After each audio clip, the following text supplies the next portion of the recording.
बिस्मिल्लाहिर्रहमानिर्रहीम।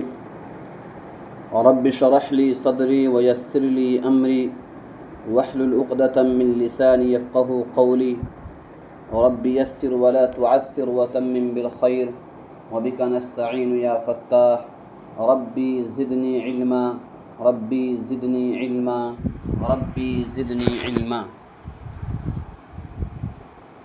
अल्हम्दुलिल्लाहि रब्बिल आलमीन वस्सलातु वस्सलामु अला रसूलिहिल करीम अम्मा बाद। अऊज़ु बिल्लाहि मिनश शैतानिर रजीम। बिस्मिल्लाहिर रहमानिर रहीम। इन्न इद्दतश शुहूरि इंदल्लाहि इस्ना अशरा शहरा मिन्हा अर्बअतुन हुरुम वक़ाल नबिय्यु सल्लल्लाहु अलैहि वसल्लम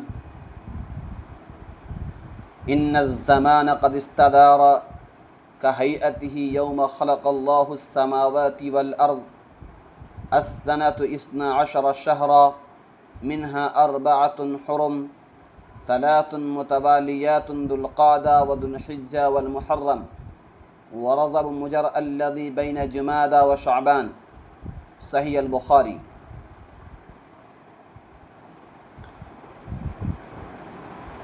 मुअज़्ज़ज़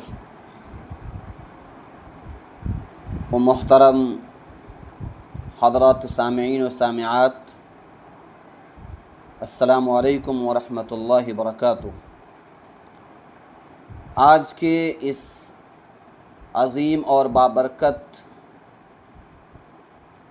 प्रोग्राम का मकसद है मुहर्रमुल हराम के मुताल्लिक़ फ़ज़ाइल, उसके बरक़ात, उसकी ख़ूबियाँ और उसके करने वाले कामों को जानना और जो उसके मुताल्लिक़ कन्फ्यूज़न और शुकूक व शुबहात है उसे दूर करना। कुरान मुक़द्दस की जिस आयत करीमा का इंतख़ाब किया गया है सूरह तौबा की 36 नंबर आयत है। अल्लाह रब्बुल इज़्ज़त फरमाते हैं इन्न इद्दतश शुहूरि इंदल्लाहि इस्ना अशरा शहरा, कि महीनों की गिनती अल्लाह ताला के नज़दीक 12 महीने हैं। मिन्हा अर्बअतुन हुरुम, उनमें 4 महीने अदब के हैं। जनाब मुहम्मदुर रसूलुल्लाह सल्लल्लाहु अलैहि वसल्लम ने इरशाद फरमाया, रावी हजरत अबू बकर सिद्दीक़ रज़ियल्लाहु ताला अन्हु हैं कि इन्न ज़माना क़द इस्तदार कहैअतिही यौम ख़लक़ल्लाहु अस्समावाति वल अर्ज़, कि ज़माने की रफ़्तार वही है जिस दिन अल्लाह ताला ने आसमान और ज़मीन को पैदा फरमाया था। अस्सनतु इस्ना अशरा शहरा, 1 साल 12 महीनों का होता है। मिन्हा अर्बअतुन हुरुम, उनमें से 4 महीने हुर्मत वाले हैं। सलासुन मुतवालियातुन, जिनमें से 3 महीने मुसलसल यानी लगातार हैं। ज़ुल्क़ादा, ज़ुल्हिज्जा और मुहर्रम। व रजब मुज़र अल्लज़ी बैन जुमादा व शअबान,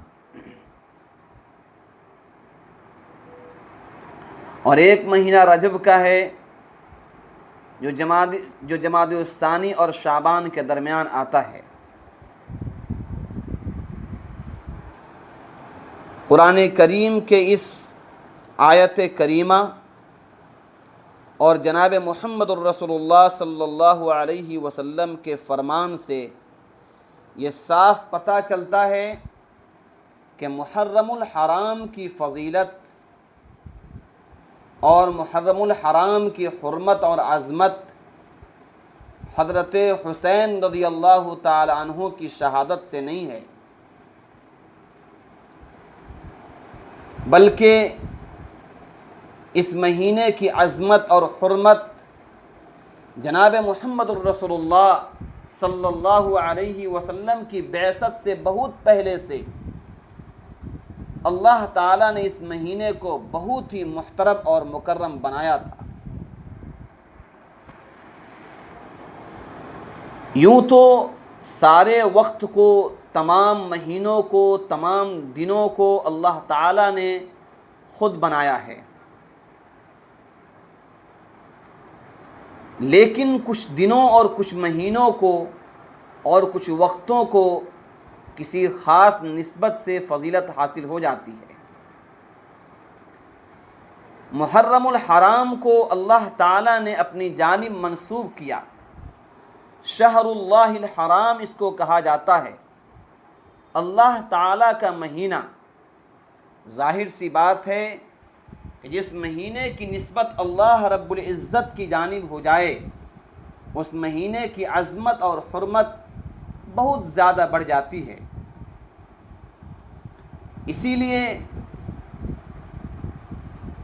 माह मुहर्रमुल हराम के अंदर दिगर महीनों के एतबार से अच्छे आमाल का इजाफ़ा करना और बुरे आमाल से बचना अज़हद ज़रूरी हो जाता है।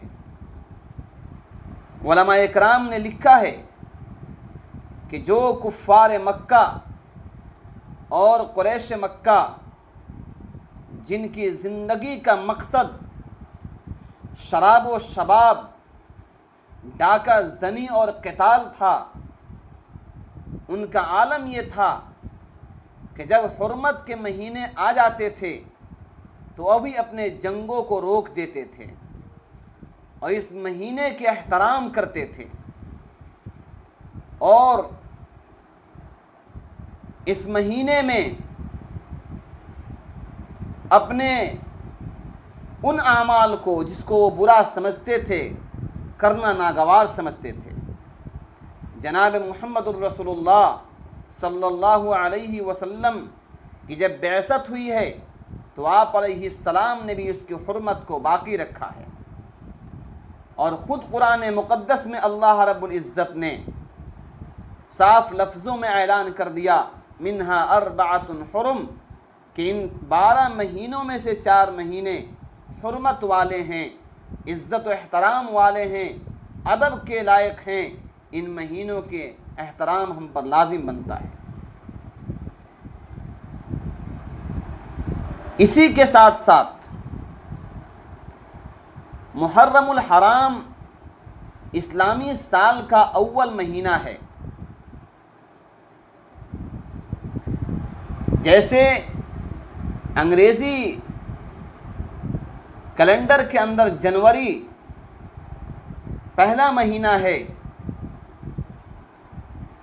इस्लामी कैलेंडर के अंदर मुहर्रमुल हराम इस्लामी साल का पहला महीना है।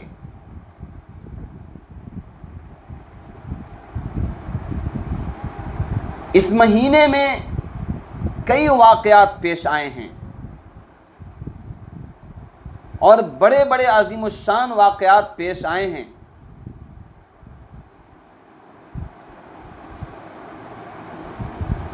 तो जब जब ये महीना आता है तो अपने अंदर उन वाक़यात को दोहराता है और उन वाक़यात की याद दहानी कराता है और उम्मत मुस्लिमा को ख़बरदार करता है।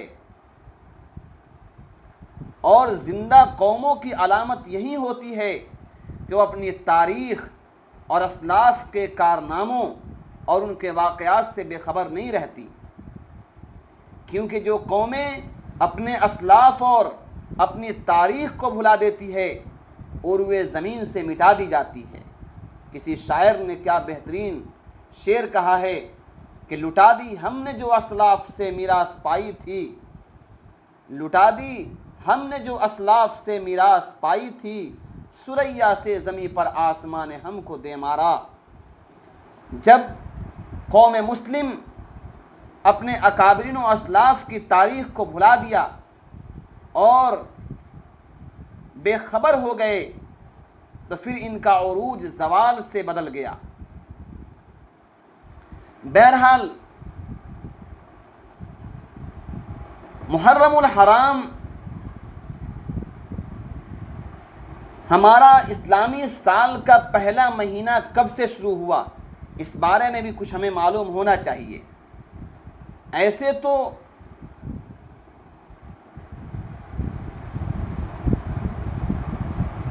इस्लामी तारीख़ का आगाज़ हिजरत से हुआ। इससे कबल मुसलमान जो है सन्ने नबूवत यानी हज़रत सल्लल्लाहु अलैहि वसल्लम के आखिरी हज वग़ैरह से तारीख़ का हिसाब किया करते थे। बाकायदा कोई साल मुतय्यन नहीं था। अहले अरब के यहाँ मुख्तलिफ़ वाक़यात मशहूर थे जिनकी बुनियाद पर तारीख़ का अंदाज़ा लगाया जाता था, जैसे जंग बसूस, जंग दाहिस, जंग फुजार और आमुल फील, जिसको हम लोग अबरहा का वो लश्कर जब चढ़ाई किया था मक्का मुकर्रमा पर, उससे जानते हैं। इसीलिए बाज़ाब्ता किसी तारीख़ के मुतय्यन करने की ज़रूरत महसूस नहीं हुई, उसी से काम चलता रहा। जब हज़रत उमर फ़ारूक रज़ियल्लाहु ताला अन्हु का दौर खिलाफत आया और फुतूहात और मुसलमानों के कामयाबी का सिलसिला बढ़ा, तो अरब के अलावा दिगर अजम ममालिक में भी इस्लामी हुकूमत बाकायदा तौर पर वजूद में आई। तो इनफरादी और इज्तिमाई तौर पर इस बात की ज़रूरत महसूस की गई कि बाकायदा तौर पर कोई साल मुतय्यन कर दिया जाए। चुनांचे खलीफे सानी हज़रत उमर फ़ारूक रज़ियल्लाहु तआला अन्हु ने सहाबाए कराम से मुशावरत फरमाई और सन हिजरी का तकर्रुर हुआ। उसमें बहुत से मबाहिस हुए। बाज़ सहाबाए कराम ने कहा कि अल्लाह के नबी अलैहिस्सलाम की पैदाइश जिस साल हुई है उस साल से सन का आगाज़ किया जाए।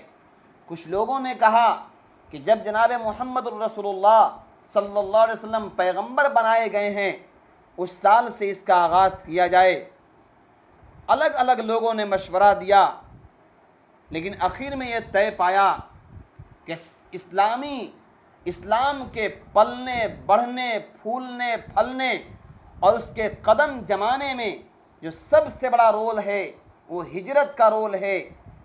जब इस्लाम के पासबानों ने अपने घरों बार को खैराबाद कहा, मक्कतुल मुकर्रमा और बैतुल्लाह जैसे मुबारक और मुक़द्दस जगह से उन्हें निकलने पर मजबूर कर दिया गया और अल्लाह के हुक्म से सहाबाए कराम और आप अलैहिस्सलाम जब हिजरत करने पर मजबूर हो गए तो अल्लाह रब्बुल इज़्ज़त ने सहाबाए कराम के लिए फ़तह और कामरानी की बशारत सुनाई। इसीलिए अक्सर सहाबाए कराम की राय ये हुई कि इस्लामी साल का आगाज़ जो है हिजरत से किया जाए।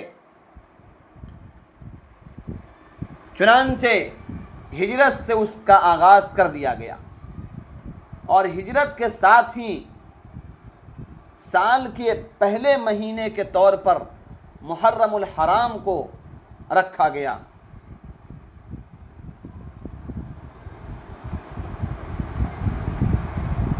और माह मुहर्रम जो है इस्लामी साल का आगाज़ है और ये खुलफ़ाए राशिदीन बिलखुसूस हज़रत उमर फ़ारूक रज़ियल्लाहु अन्हु और दीगर सहाबाए कराम रिज़वानुल्लाहि अलैहिम अजमईन के अमल के होने की वजह से हमारे लिए सुन्नत का दर्जा रखता है।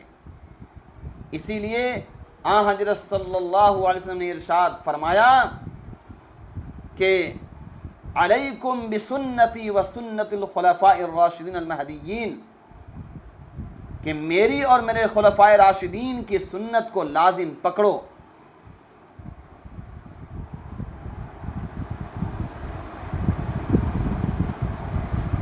चुनांचे उम्मत के लिए ज़रूरी है कि इस्लामी साल को भी याद रखे। अगर सब लोग छोड़ देंगे और सभी भूल जाएंगे तो सभी गुनाहगार होंगे। बहरहाल ये तो तारीख़ का एक झलक आपके सामने बयान किया गया मुख्तसर तौर पर कि इस्लामी साल का आगाज़ कहाँ से हुआ, कैसे हुआ। अब आइए माह मुहर्रमुल हराम के फ़ज़ाइल और उसके बरक़ात। मुहर्रमुल हराम के बारे में मैंने कहा कि ये आज इस्लामी साल के आगाज़ से नहीं बल्कि आप अलैहिस्सलाम से बहुत पहले से ये मोहतरम और मुअज़्ज़म महीना था। और कुफ़ार मक्का ये कहा करते थे कि हज़रत इब्राहीम अलैहिस्सलाम नमरूद के आग से उसी दिन नजात पाए। हज़रत मूसा अलैहिस्सलाम फ़िरऔन के जबरो इस्तिबदाद से उसी दिन नजात पाए, इसलिए इसको मुहतरम मानते थे। बहरहाल इसके अलावा और भी बहुत सी रवायात हैं, अगरचे वो रवायातें ज़ईफ़ रवायात हैं, लेकिन बहुत सी तारीख़ी बातों से इसकी तायीद मिलती है। हज़रत आदम अलैहिस्सलाम की विलादत, हज़रत आदम अलैहिस्सलाम के तौबा का कबूल होना, हज़रत यूनुस अलैहिस्सलाम के मछली के पेट से ज़िंदा बाहर आना, हज़रत नूह अलैहिस्सलाम की कश्ती का उस तूफ़ानी सैलाब से बचकर जूदी पहाड़ी पर जाकर ठहर जाना, इस तरह के कई वाक़यात हैं जिसकी निस्बत मुहर्रमुल हराम से की जाती है। बहरहाल ये मोहतरम और मुअज़्ज़म महीना है। इस महीने की फ़ज़ाइल के बारे में हज़रत अब्दुल्लाह इब्न अब्बास रज़ियल्लाहु ताला अन्हु से रिवायत है, फरमाते हैं क़ाल रसूलुल्लाह सल्लल्लाहु अलैहि वसल्लम मन साम यौमन मिनल मुहर्रमी फलहु बिकुल्लि यौमिन सलासून यौमा, कि जो मुहर्रम के एक दिन का रोज़ा रखे उसको एक महीने के रोज़ों का सवाब मिलेगा। जो मुहर्रम के एक दिन का रोज़ा रखे उसको एक महीना के रोज़ों का सवाब मिलेगा। फिर अल्लाह ताला ने इस महीने में यौम आशूरा को एक मुमताज़ मकाम अता फरमाया।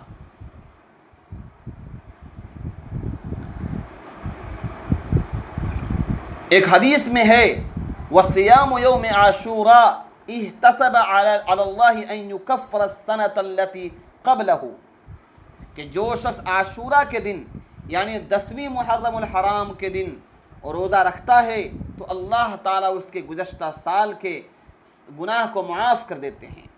जहाँ पर भी इस तरह की रिवायत आए कि एक साल के गुनाह माफ़ हो जाते हैं, इससे मुराद सगीरा गुनाह होते हैं, क्योंकि कबीरा गुनाह के मुआफ़ी के लिए तौबा लाजिम है।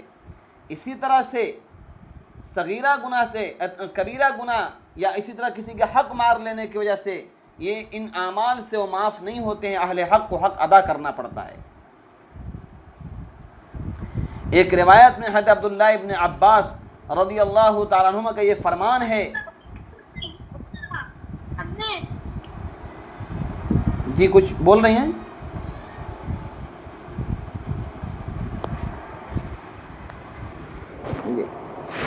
एक दूसरी रिवायत में है हज़रत अब्दुल्लाह इब्न अब्बास रज़ियल्लाहु ताला अन्हुमा फरमाते हैं मा रअयतु नबिय्य सल्लल्लाहु अलैहि वसल्लम यतहर्रा सियाम यौमिन फद्दलहु अला गैरिही इल्ला हादल यौम यौम आशूरा व हादा शहर यानी शहर रमज़ान।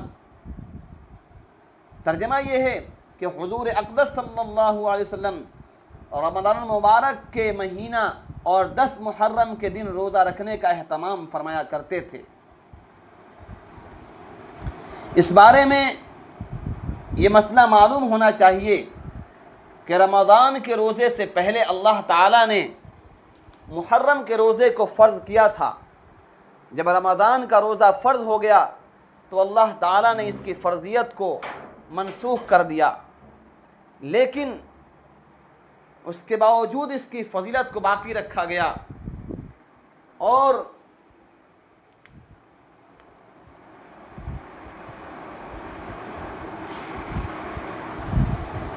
जब जनाब मुहम्मदुर रसूलुल्लाह सल्लल्लाहु अलैहि वसल्लम हिजरत करके तशरीफ़ लाए मदीना मुनव्वरा, तो आपने देखा कि यहूद जो हैं 10वीं मुहर्रम का रोज़ा रखते हैं। तो आप अलैहिस्सलाम ने कहा कि हम भी रखते थे, अब ये भी 10 को रखते हैं, इसलिए बेहतर ये है कि हम इसके साथ अब हमारा ये हुक्म ये है, अल्लाह के नबी ने फरमाया हमारा ये हुक्म है कि 10वीं तारीख के साथ 9वीं या 11वीं तारीख का रोज़ा भी रखें ताकि सुन्नत अदा हो जाए और यहूद का मुखालफत भी हो जाए। रिवायत ये है, क़ाल रसूलुल्लाह सल्लल्लाहु अलैहि वसल्लम सूमू यौम आशूरा व खालिफू फ़ीहि अल-यहूद व सूमू क़ब्लहु यौमन औ बअदहु यौमा। मुस्नद अहमद, कि तुम आशूरा का रोज़ा रखो और यहूद की मुखालफत करो और उससे एक दिन पहले या बाद रोज़ा भी रखो। यानी अगर कोई चाहे तो 9-10 या 10-11 दोनों में से कोई रख सकता है। यहाँ एक मसला और जान लेना चाहिए, अगर किसी इंसान के पास सेहत की मजबूरी है या कोई और मसला है और 9-10 दोनों नहीं रख सकता है या 10-11 नहीं रख सकता है, सिर्फ 10 का भी रख ले तब भी उसको गुनाह नहीं होगा बल्कि इसके सवाब का मुस्तहिक ठहरेगा। बेहतर यह है कि दोनों 2 दिन रख ले। इसी तरह एक रिवायत है कि मन वस्सअ अला नफ्सिही व अहलिही यौम आशूरा वस्सअ अल्लाहु अलैहि साइर सनतिही, कि जो आदमी अपने आप पर अपने घर वालों पर आशूरा के दिन खाने पीने में वसाअत करेगा, अल्लाह ताला उस पर पूरे साल वसाअत फरमाएंगे। इसी वजह से एक जलील क़द्र सहाबी हैं हजरत जाबिर रज़ियल्लाहु ताला अन्हु, और इस एक बड़े मशहूर मुहद्दिस हैं यहया इब्न सईद और मारूफ इमाम व फ़क़ीह सुफियान इब्न उयैना, ये लोग फरमाते हैं कि हमने उसका तजर्बा किया तो उसको दुरुस्त पाया। लेकिन इस बात को कोई सुन्नत समझकर, ज़रूरी समझकर करे तो फिर सही नहीं है, बल्कि बस इसको समझे कि अगर करेंगे तो बरकत हासिल हो जाएगी, तो इस दर्जे में करने में कोई हरज नहीं है, आदमी को करना चाहिए। लेकिन अपनी वसाअत के बक़दर ये नहीं कि कर्ज लेकर करे। बहरहाल इस महीने के बहुत से फ़ज़ाइल और बरक़ात अहादीस मुबारका में आते हैं। बाद लोग इस महीने को बिदअत व खुराफात से जोड़ दिए और बहुत से ऐसे रसूमात और बहुत सी ऐसी चीज़ें इसमें दाखिल कर दी, इसका इस्लाम से कोई ताल्लुक़ नहीं है। और लोग इस महीने में वो खुराफात करते हैं कि अलियाज़ु बिल्लाह उनको क्या इसकी फ़जीलत हासिल हो कि वो उल्टे गुनहगार हो जाते हैं। इसमें नंबर 1 जो बहुत मशहूर है हमारे मुआशरे में, ताज़िया करना। ज़ाहिर सी बात ये बिल्कुल नाजायज़ है, क्योंकि कुरान मजीद में अल्लाह इरशाद फरमाते हैं अतअबुदून मा तनहितून, क्या तुम ऐसी चीज़ों की इबादत करते हो जिसको खुद ही तुमने तराशा और बनाया है। ज़ाहिर है कि ताज़िया इंसान अपने हाथ से तराश कर बनाता है, फिर मन्नत मानी जाती है और उससे मुरादें मानी जाती हैं, उसके सामने औलाद वगैरह की सेहत की दुआएं की जाती है, उसको सजदा किया जाता है, उसके ज़ियारत को ज़ियारत इमाम हुसैन समझा जाता है। ये सब बातें रूह ईमान और तालीमात इस्लामी के एतबार से नाजायज़ हैं। इसी तरह से ज़िक्र शहादत के लिए मजालिस मुनाकिद की जाएँ, उनमें मातम करना, नोहा करना, यह ज़ाहिर सी बात रवाफ़िज़ की मुशाबहत है और ये नाजायज़ है, क्योंकि हदीस पाक में आता है मन तशब्बह बिक़ौमिन फ़हुव मिनहुम, जिसने जिस कौम की मुशाबहत इख्तियार की वह उसी कौम में से है। अल्लामा इब्न हजर अल-हैसमी अल-मक्की रहमतुल्लाह अलैह लिखते हैं व इय्याहु सुम्मा इय्याहु अन यशगलहु बिबिदअ ग़ाफ़िदा मिन अन-नदबि वन-नियाहति वल-हुज़्नि इज़ लैसा ज़ालिक मिन अख़लाक़िल मुमिनीन व इल्ला लकाना यौम वफ़ातिही सल्लल्लाहु अलैहि वसल्लम औला बिज़ालिक व अहरा। इसका मतलब ये है, अल्लामा इब्न हजर अल-हैसमी अल-मक्की रहमतुल्लाह अलैह फरमाते हैं, इसका मतलब ये है कि ख़बरदार उस मुहर्रम का यानी रवाफ़िज़ की बिदातों में मुब्तला न होना, जैसे मरसिया खानी करना, आहो बुका करना, रंजो गम और अलम वगैरह करना, क्योंकि ये मुसलमानों की शान नहीं है। अगर ऐसा करना जायज़ होता तो उसका ज़्यादा मुस्तहिक हुजूर सल्लल्लाहु अलैहि वसल्लम का यौम वफ़ात हो सकता था। इसी तरह से एक और बिदात है, बाद लोग मुहर्रम को गम का महीना समझते हैं और उसमें शादी ब्याह और खुशी के कामों से परहेज़ करते हैं, मुख्तलिफ़ किस्म के सोग मनाते हैं, जैसे काला लिबास पहनना, औरतों का ज़ेबो ज़ीनत और बनाओ सिंगार छोड़ देना, नोहा व मातम करना वगैरह। उन लोगों का ये ख्याल गलत है, क्योंकि अहादीस मुबारका में उसके बहुत से फ़ज़ाइल वारिद हुए हैं। लिहाजा इस महीना को गम का महीना समझना बिल्कुल दुरुस्त नहीं है। इसी तरह से इस महीना को इस महीने में शादी करने को जो गलत समझना, ख़ास तौर से मुहर्रम के शुरू के 10 दिनों में शादी ब्याह और ख़ुशी की तकरीबात वगैरह करने को उसको गलत समझना और उसमें उसके खैर व बरकत न होने का अक़ीदा रखना, उसको मनहूस जानना, ये सब चीज़ें इंतहाई गलत है, क्योंकि शरीयत में ऐसी कोई बात नहीं है। मुहर्रमुल हराम का महीना हो या कोई और भी महीना हो, तमाम महीनों में, तमाम दिनों में तमाम चीज़ों को जायज़ किया गया है। शादी ब्याह का कोई किसी दिन के लिए इसमें ममानत नहीं है। एक हदीस में आता है,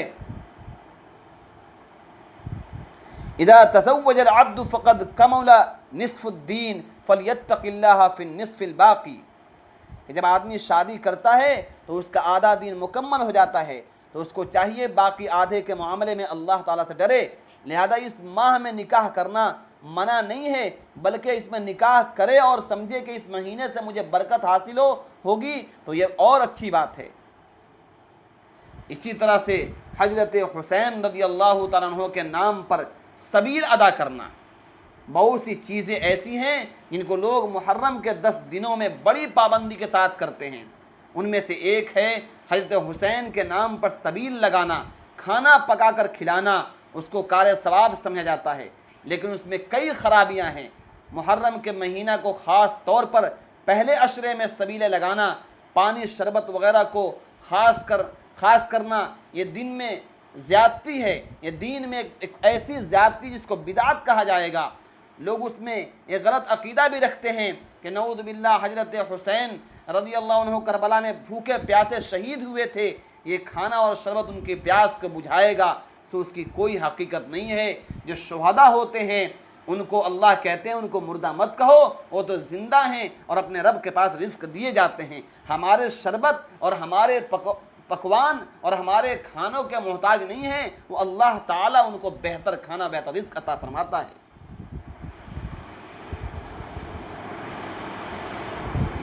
इसी तरह से बाद लोग समझते हैं 10 मुहर्रम को कारोबार बंद रखना चाहिए। 10 मुहर्रम को कारोबार करने से रोज़ी में तंगी रहती है। 10 मुहर्रम या 10 दिनों में जो भी अक़ीदा हो, ये अक़ीदा भी बनावटी और बातिल है, क्योंकि शरीयत में कोई ऐसी ममानात नहीं है। जिहालत की वजह से लोग इन दिनों में कारोबार छोड़कर मातम और नोहा की मजलिस में शिरकत करते हैं, हालांकि यही अमल रोज़ी में तंगी का ज़रिया बनता है। गम और मुसीबत में आंसू बह जाए ये मना नहीं है, लेकिन नोहा करना, मातम करना, मैयत के औसाफ को बयान करना, रोना, ये सब गुनाह है। क्योंकि नोहा करने, चीखने, चिल्लाने, कपड़े फाड़ने, मुंह पर तमाचा मारने वगैरह जैसे काम शरीयत में मना है। और आजकल जो मुहर्रम में माता और नोहा किया जाता है, यह सब्र के भी ख़िलाफ़ है। कुरान करीम ने तो खुद ही सब्र की तलकीन फरमाई और कहा वस्बिरु वमा सब्रुका इल्ला बिल्लाह, कि आप सब्र करें, आपका सब्र करना अल्लाह के लिए है। एक जगह अल्लाह ताला कहते हैं या अय्युहल्लज़ीना आमनु इस्तईनु बिस्सब्रि वस्सलाह इन्नल्लाहा मअस्साबिरीन, ए ईमान वालो, नमाज और सब्र के ज़रिए अपने रब से मदद तलब करो, इसलिए कि अल्लाह ताला सब्र करने वालों के साथ हैं।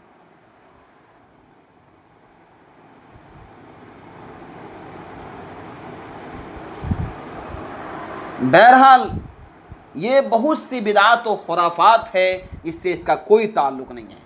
अब आइए ओ जिसके शायद आप भी इंतज़ार में हैं और आप भी सोचे होंगे कि शायद हजरत हुसैन रज़ियल्लाहु ताला अन्हों की शहादत पर बात होगी। मुहर्रमुल हराम को हज़रत हुसैन से इस तरह जोड़ दिया गया है कि जब भी मुहर्रम का नाम आता है तो हज़रत हुसैन का ज़िक्र और हज़रत हुसैन के नाम से उसको ऐसे जोड़ दिया गया है गोया कि मुहर्रम का वजूद इसके बगैर नहीं है। हालांकि ये बिल्कुल नाइंसाफ़ी की बात होगी, बल्कि ये कहा जाए कि मुहर्रमुल हराम में हज़रत हुसैन की शहादत ने हज़रत हुसैन के मकाम को और बढ़ा दिया है।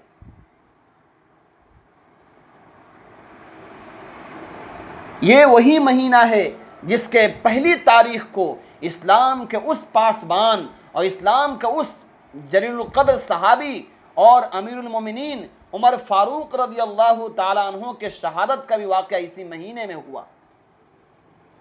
वो उमर फ़ारूक जो फितनों के लिए एक सद्दे सिकंदरी थे, एक आहनी दीवार थे।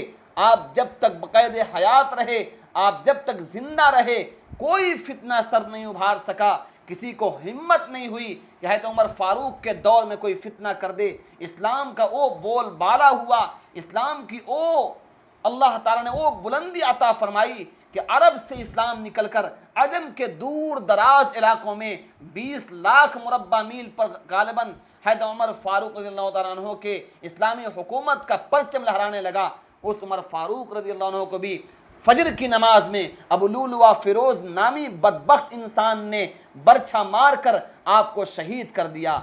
आप रज़ियल्लाहु ताला अन्हु फजर की नमाज में गिरने लगे। नमाज की कुर्बान जाइए उमर फ़ारूक ने आखिरी वक्त में भी क्या पैगाम दिया।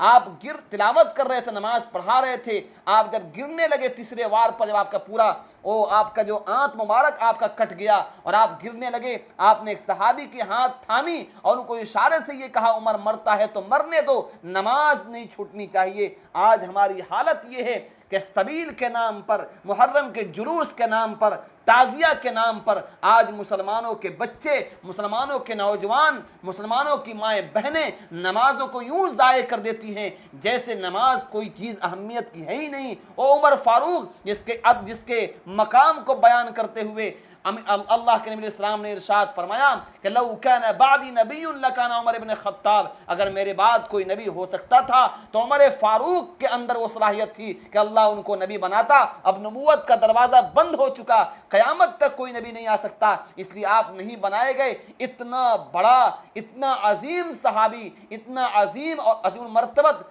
सहाबी रसूल, उनका आलम यह है कि वो मर रहे हैं, मरते हुए भी नमाज को छोड़ना गवारा नहीं है। अल्लाह के नबी इस्लाम आखिरी वक्त में भी नमाज के एहतमाम का हुक्म दे रहे हैं, लेकिन आज हमारी ये कौम की हालत ये है कि मामूली मामूली प्रोग्रामों और मामूली मामूली बातों पर नमाजों को यूँ ज़ाय कर देते हैं जैसे उसकी कोई अहमियत नहीं है। अल्लाह के नबी ने फरमाया कुर्रतु ऐनी फ़िस्सलाह, नमाजों में मेरी आंखों की ठंडक है। ओ हुसैन जो अपनी गर्दन कटा गए करबला के मैदान में, आपने भी एक वक्त की नमाज कज़ा नहीं होने दी। आपने एक वक्त की नमाज न खुद कज़ा की, ना अपने बच्चों को कज़ा होने दी, ना अपने साथियों को कज़ा होने दी, और बता गए कि गर्दन कटती है तो कट जाए, अल्लाह की नमाज, अल्लाह के हुक्म की खिलाफ वर्जी नहीं की जा सकती है। आज उनके नाम पर नंगा नाच करने वाले लोग नमाजों को ज़ाय यूँ करते हैं जैसे कोई इसकी अहमियत नहीं है। बहरहाल तो इस इस्लामी तारीख़ में बहुत से वाक़यात पेश आए जिनमें से हज़रत उमर फ़ारूक रज़ियल्लाहु ताला अन्हु की शहादत भी है। हज़रत हुसैन रज़ियल्लाहु ताला अन्हु के शहादत का वाक़या बड़ा तफसीली वाक़या है, काफ़ी इसके लिए वक्त चाहिए। मुख्तसर तौर पे आपको मैं इसके इशारे कर दूं कि एक अज़ीम सहाबी रसूल, जन्नतियों के सरदार, नवासे रसूल, जिस लबों पे अल्लाह के नबी ने अपने लब मुबारक कितने बार रखे होंगे, जिस पेशानी को कितनी बार बोसा दिए होंगे, जिस नवासे को अपने गर्दन पे घुमाए, उस नवासे के गर्दन को उन जालिमों ने किस बेदर्दी से काटा है करबला के मैदान में, उस तारीख़ को बयान करने के लिए न हमारे पास अल्फाज हैं, न उतनी उसात और न हिम्मत है कि मैं उसको बयान कर सकूं। मुख्तसर ये कि हक़ और बातिल के मार्के में हुसैन ने यह साबित कर दिया कि हक़ के लिए जब खड़ा हों तो गर्दन कटे तो कटे, हक़ को झुकने नहीं देना है। हज़रत हुसैन रज़ियल्लाहु ताला अन्हु मदीना मुनव्वरा में थे। हज़रत अमीर मुआविया रज़ियल्लाहु ताला अन्हु के इंतकाल फरमा जाने के बाद जब आपका बेटा यजीद जब अमीर बना तो उसने मदीना मुनव्वरा में यह खबर भिजवाई कि हमारे हाथ पे बैत करें। हज़रत हुसैन रज़ी अल्लाह अन्हु मदीना मुनव्वरा से मक्का मुकर्रमा चले आए ताकि हालात का जायज़ा लें, मसला क्या है और क्या सूरत हाल है। वहाँ आने के बाद कूफा से आपको लगातार खतूत आने लगे कि आप कूफा तशरीफ़ लाएं, यहाँ पर आपके हाथ पर बैत करने के लिए हम लोग जो है इंतज़ार में हैं। बहुत खतूत आए, आपने मशवरा किया हज़रत अब्दुल्ला इब्न उमर और दीगर कई सहाबा इकराम से। अक्सर की राय ये थी कि नहीं, इराक़ वालों की बात न माने, वो लोग बात में बड़े कच्चे हैं, आपको धोखा दे देंगे। चुनांचे आपने अपनी जगह पर मुस्लिम बिन अकील अपने चचाजाद भाई को आपने रवाना किया कि तुम जाओ, और एक ख़त दिया साथ में कि जाकर उनको ये ख़त दो और अपने हाथ पर उन सबको बैत करो, मेरे तरफ से बैत करो। चुनांचे मुस्लिम बिन अकील रज़ी अल्लाह अन्हु वहाँ पहुँचे और उन लोगों ने उस वक्त में हज़रत नुअमान इब्न बशीर रज़ी अल्लाह अन्हु वहाँ के गवर्नर थे। चुनांचे वो जाने के बाद कुफा वालों ने आपके हाथ पर बैत करना शुरू किया। हालात बिल्कुल साजगार रहे तो हज़रत मुस्लिम बिन अकील ने एक ख़त लिखा कि यहाँ के हालात साजगार हैं और ये सब लोग आपकी हिमायत में हैं, आप तशरीफ़ लाएं और इनको इनका बैत लें।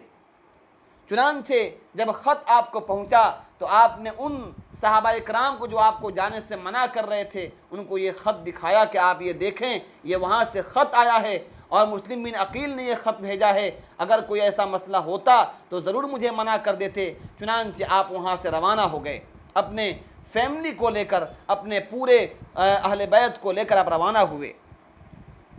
रास्ते में एक मकाम पर पहुँचे तो आपको ख़बर मिली कि मुस्लिम बिन अकील, उससे पहले एक वाक़या पेश आया।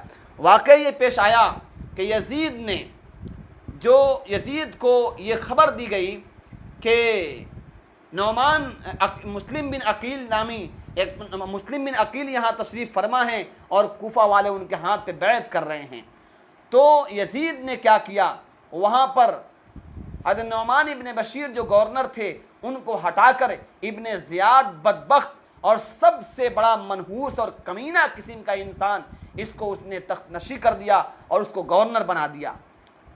चुनांचे वो गवर्नर बनने के बाद सख्ती करना शुरू किया और मुस्लिम बिन अकील के हाथ पर जो लोग बैत किए थे उन पर इतना सख्ती किया कि वो लोग जो हैं बड़े कमज़ोर ईमान था उनका, वो फ़ौरन जो है पीछे हट गए और मुस्लिम बिन अकील के हाथ से अपना हाथ खींच लिया। और फिर उसके बाद इस इब्न ज़ियाद ने मुस्लिम बिन अकील को बेदर्दी से शहीद कर दिया।